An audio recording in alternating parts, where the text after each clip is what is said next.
Hello students, कल हमने देखा था कि अगर हायर परचेज सिस्टम के अंदर हमें स्मॉल अमाउंट की गुड्स का हायर परचेज अकाउंट मेंटेन करना है तो हम एक पर्सन के लिए एक अकाउंट नहीं बनाते, इंस्टेड क्या करते हैं, एक collective higher purchase trading account बना देते हैं। उसका फॉर्मेट क्या था, हमने ये देखिए, to goods sold at hire purchase price, मतलब instalments due, instalments not due, goods sold during the year, balances, stock reserve, इन सब के बारे में था और इनके बेस पे हमने एक हायर परचेज ट्रेडिंग अकाउंट बनाया था। अब यहाँ पे हमारे पास में प्रॉब्लम क्या आई थी कि अगर कोई वैल्यू मिसिंग है, वो ट्रेडिंग अकाउंट बनाने के लिए हमें जो जो वैल्यूज़ चाहिए उन वैल्यूज़ में से कोई वैल्यू मिसिंग है तो हम कैसे करेंगे। तो पहले हम वो मिसिंग फिगर का कैलकुलेशन करेंगे। कैसे? हायर परचेज मेमोरेंडम अकाउंट बना करके। इलस्ट्रेशन 28 देखिए, modern limited hire purchase system पर गुड्स बेचते हैं, कॉस्ट पे 25% ऐड करके, यानी कि अगर कॉस्ट 100 है तो सेल प्राइस होता है 125। 100 की कॉस्ट हो गई और प्रॉफिट बन गया 25 और क्या हो गया, सेल प्राइस या हायर परचेज प्राइस 125। हमारे पास क्या डेटा दे रखा है, stock out on hire purchase price. Stock out on hire purchase price का क्या मतलब है, इंस्टॉलमेंट्स नॉट ड्यू। ठीक है, ओपनिंग हो गया ये 2012 1 अप्रैल को, 2013 31 मार्च को stock out on hire purchase at hire purchase price, ये क्या हो गया, closing instalments not due. During the year की ट्रांजेक्शन्स देखिए, goods sold on hire purchase price, cash received from customers, यानी कि जो इंस्टॉलमेंट्स ड्यू हुई और उनका पैसा मिल गया। Cash received, goods received back on default, यानी कि इंस्टॉलमेंट्स की पेमेंट जिन्होंने नहीं की उनसे जो पैसा वापस मिला, कितना मिला, 1800। इंस्टॉलमेंट्स कितने की ड्यू थी, 6000 की। अब यहाँ पे देखिए, हमारे पास क्या वैल्यू नहीं है। हायर परचेज ट्रेडिंग अकाउंट बनाते हुए हम डेबिट में लिखते हैं to instalments due, to instalments not due. शुरू में तो हो सकता है कि ना हो, ठीक है, क्योंकि मान लो इसी साल हायर परचेज पे बेचा हो, लेकिन एट द एंड तो हमें चाहिए ड्यू, वो नहीं है तो वो हमारे पास मिसिंग फिगर है। हम हायर परचेज मेमोरेंडम अकाउंट बनाएंगे। हायर परचेज मेमोरेंडम अकाउंट में जिस जिस वजह से आपके डेटर्स बनते हैं वो चीज़ें होंगी डेबिट, और जिस वजह से आपके डेटर्स घटते हैं वो चीज़ें होंगी आपकी क्रेडिट। जैसे देखिए, to hire purchase stock account, opening instalments not due, यानी कि वो इस साल ड्यू होंगी तो to instalments not due opening stock. और to goods sold on hire purchase price, जिसकी वजह से डेटर्स बनते हैं माल बेचने से। क्रेडिट साइड में बाय बैंक, क्योंकि कैश रिसीव हुआ है डेटर्स कम हो जाएंगे। By goods returned at hire purchase price, अब गुड्स कितने की वापस थी, 6000 की, उनकी वैल्यू भले ही 1800 थी लेकिन अकाउंट्स में तो हमारे 6000 कम होंगे तो क्रेडिट होंगे 6000। By hire purchase stock account, this is closing balance of stock out या फिर इंस्टॉलमेंट्स नॉट ड्यू, ये क्रेडिट होना है। इनका बैलेंसिंग फिगर क्या आ जाएगा, जो इंस्टॉलमेंट्स इस साल ड्यू हुई होंगी, by instalments due, balancing figure due हुई होंगी नहीं, जो एट द एंड ड्यू रह गई होंगी, ये मिल गया।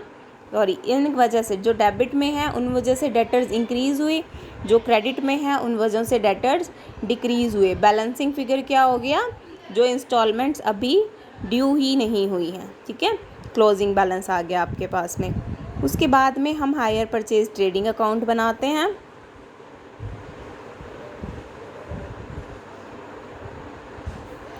टू गुड्स, इसमें हम क्या क्या डेबिट करते हैं, टू इंस्टॉलमेंट्स ड्यू और टू इंस्टॉलमेंट्स नॉट ड्यू।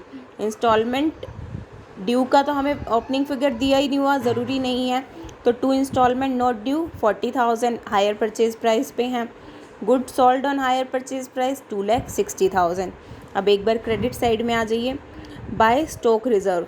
अब यहाँ पे हम सारी चीज़ें क्या लिखते हैं, हमें ये वैल्यू जो है इंस्टॉलमेंट नॉट ड्यू किस पे लिखनी होती है, कॉस्ट प्राइस पे, लेकिन हायर परचेज प्राइस दिया हुआ है तो हम क्रेडिट साइड में इसकी लोडिंग लिखेंगे, बाय लोडिंग। प्रॉफिट जो है वो कॉस्ट पे 25% है, तो लोडिंग निकालने के लिए क्या करेंगे 25/125।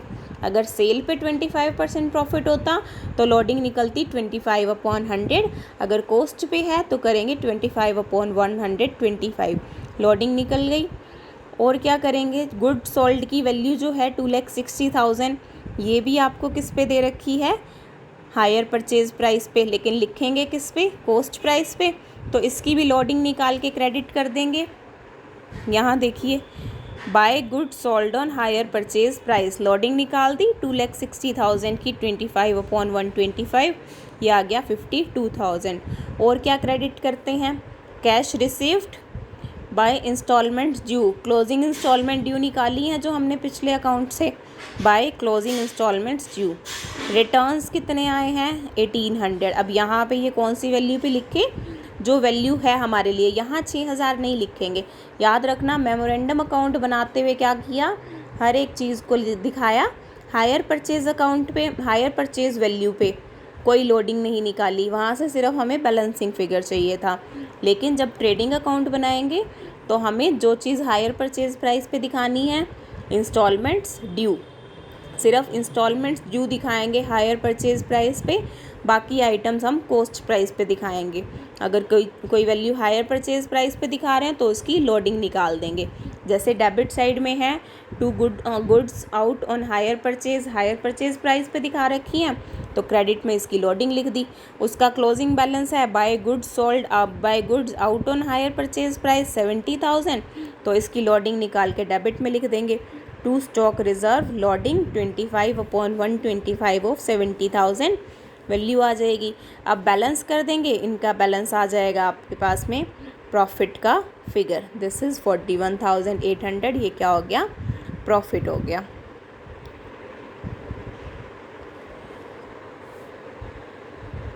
Good sold on hire purchase account, इसका आपके पास में क्या था, good sold on hire purchase account by hire purchase trading account, बेची थी 2,60,000 की, उसकी लोडिंग निकाल दी थी to hire purchase trading account 52,000, balance चला जाएगा 2,08,000, कहाँ पे, ट्रेडिंग अकाउंट में। इसी तरह से हायर परचेज स्टॉक अकाउंट बना सकते हैं। ओपनिंग बैलेंस 40,000 था, ट्रांसफ़र कर दिया हायर परचेज ट्रेडिंग अकाउंट में, क्लोजिंग बैलेंस 70,000 था, ट्रांसफ़र कर दिया हायर परचेज ट्रेडिंग अकाउंट में। इसी तरह से stock reserve account by balance BD, जो ओपनिंग बैलेंस था हमारे पास में हायर परचेज स्टॉक का 40,000, उसका ओपनिंग बैलेंस यहाँ लिख दिया बाय बैलेंस BD, ट्रांसफ़र कर दिया हायर परचेज ट्रेडिंग अकाउंट में, ख़त्म हो गया। इसी तरह से जो हमारे पास में क्लोजिंग बैलेंस है हायर परचेज ट्रेडिंग अकाउंट से आया, उसका ये बैलेंस CD बन गया, that is it.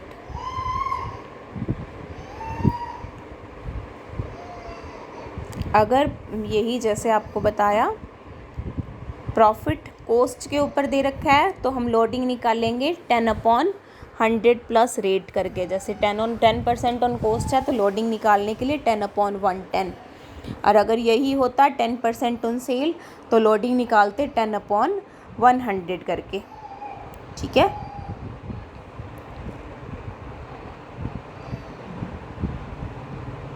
Next illustration देखिए 29th, कंपनी जो है स्मॉल वैल्यू के गुड्स बेचती है एट कॉस्ट प्लस 50%। अब कॉस्ट के अंदर 50% जोड़ के, तो लोडिंग कैसे निकलेगी 50/150 करके, यानी कि 1/3 करके।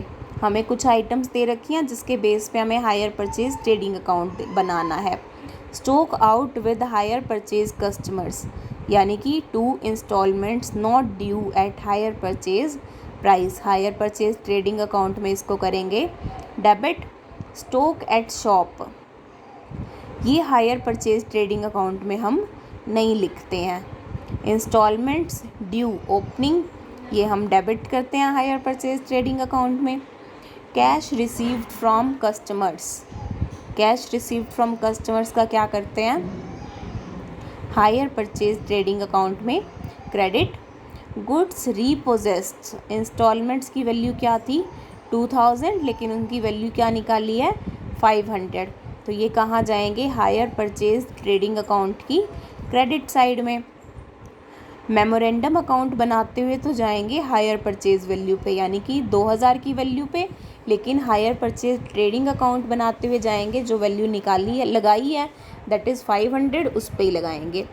इंस्टॉलमेंट्स ड्यू यानी कि closing instalments due 9000। Stock at shop at cost including repossessed goods. देखो स्टॉक एट शॉप आपको ओपनिंग भी दे रखा था, क्लोजिंग भी दे रखा था, लेकिन ये आप अकाउंट के अंदर नहीं लिखते हैं। इसी तरह से goods purchase during the year, ये भी आप अकाउंट में नहीं लिखते हैं। हमारे को कौन सी वैल्यू नहीं दे रखी है, एक तो goods sold during the year, दूसरा ध्यान से देखो क्या नहीं दे रखा, stock out with customers. Opening दे रखा है लेकिन क्लोजिंग नहीं दे रखा है। इनके बैलेंसेस हम कैसे निकालेंगे, देखो goods sold during the year निकालने के लिए हम स्टॉक अकाउंट हमें दे रखा है, ओपनिंग स्टॉक की value at cost 18,000, closing goods stock at shop at cost 20,500, लेकिन इसके अंदर 500 जुड़े हुए हैं कौन से, जो हायर परचेज से रिटर्न आए हैं। तो एक्चुअली क्लोजिंग स्टॉक की वैल्यू क्या हो गई 20,000, purchase during the year 60,000। Sale कैसे निकाल सकते हैं, opening stock plus purchases minus closing stock. Opening है 18,000 plus purchases 60,000 less closing stock 20,000, balancing figure 58,000। ये आ गया आपका goods sold during the year. ठीक है, और क्या निकाल, ये कौन सी वैल्यू है आपकी एट कॉस्ट, हमें सारी वैल्यू कॉस्ट पे दे रखी थी। Opening stock at cost, closing stock at cost, purchase करिए तो वो तो कॉस्ट ही है, तो ये सारी कॉस्ट की वैल्यू हैं। हायर परचेज प्राइस निकालना हो तो कैसे निकाल सकते हैं हम, या तो इसका 50% निकाल के इसके अंदर जोड़ सकते हैं, या फिर इंटू 150 डिवाइडेड बाय 100, ये आ गया आपका हायर परचेज प्राइस। अब क्लोजिंग स्टॉक जो है आपका स्टॉक आउट विद कस्टमर्स का ओपनिंग स्टॉक था, क्लोजिंग नहीं था, वो कैसे निकालेंगे हम, हायर परचेज मेमोरेंडम अकाउंट बना करके। हायर परचेज मेमोरेंडम अकाउंट में क्या क्या आएगा, to opening stock that is stock out with customers opening balance, to instalments due और to goods sold during the year hire purchase price पे ये सारी आइटम्स आएंगी।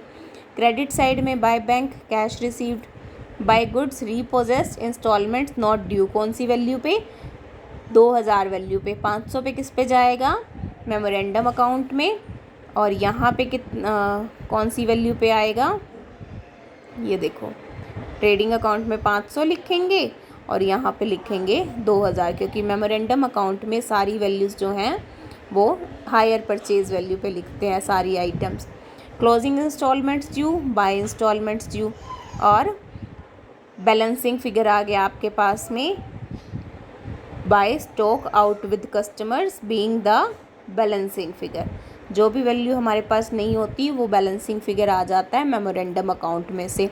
उसके बाद में हम बना लेंगे ट्रेडिंग अकाउंट, जैसे पहले करते हैं, to stock out with customers at hire purchase price, इसकी लोडिंग लिखेंगे क्रेडिट साइड में, क्रेडिट साइड में लोडिंग लिख दी, by stock out with hire purchase by stock reserve 9000 का 50/150, ठीक है। उसके बाद में टू इंस्टॉलमेंट्स ड्यू और बाय इंस्टॉलमेंट्स ड्यू क्लोजिंग, ये जो था to stock out with customers, इसका क्लोजिंग बैलेंस भी लिखा है by stock out with customers, और इसकी लोडिंग इस तरफ लिखी होगी 30,000 गुना 50/150। Goods sold during the year at hire purchase price, इसकी लोडिंग लिखेंगे by goods sold during the year, और क्या लिखते हैं यहाँ पे, by bank for cash received, by goods repossessed 500 की वैल्यू पे। बैलेंसिंग फिगर क्या आ गया, स्टेटमेंट ऑफ P&L में जो जाएगा वो आ गया आपका प्रॉफिट।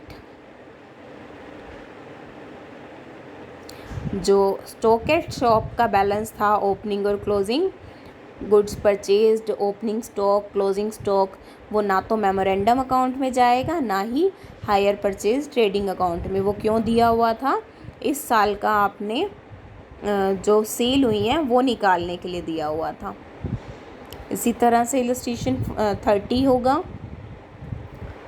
ये आप खुद ट्राई करेंगे, कोई प्रॉब्लम आएगी तो फिर पूछेंगे।